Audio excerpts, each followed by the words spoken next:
السلام عليكم. يلا نتحيي كل باسمه. جاتها الإجازة واشتغل انستغرام، دق سلف. اللهم لا حسد، والله يرزقنا وياهم، بس ودنا يهدون شوي بالأسعار، لأن تعرفون أحريم ما يدرن يا حول. العام الطاولات يأجرون اليوم 700، رحنا فصلناهن وزيناهن طلعنا علينا ب 230 ريال ملك وليس أجار. السنة ذي الله ولي العلم انها سنة ستاندات، على 280 على 300 على 200 على 190.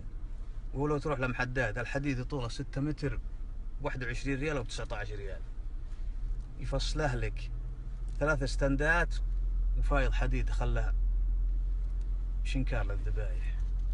واطلع راح لمحل سباك اخذ بخاخ وبخه واعطاه اياهم، كلها حقت يوم يومين وصلى الله وبارك، ما تكلف عليك ولا 45 ريال.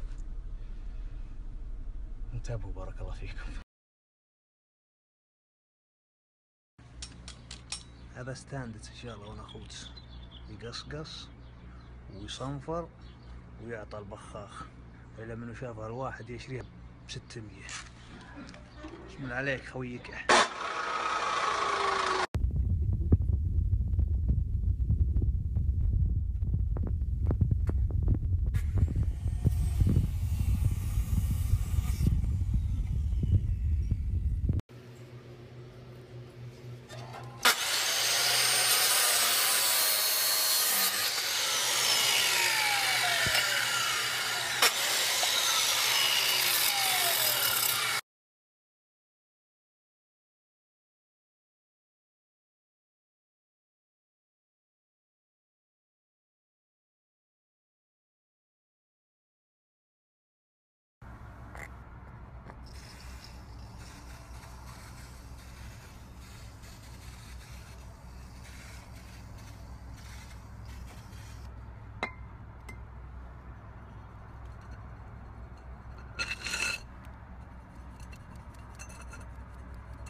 يلا انك تصبحهم بالخير. امس جونا ضيوف ما كملنا شغلنا، وهذا سلامكم الله.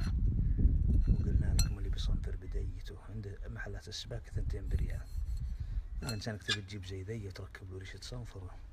بسم الله.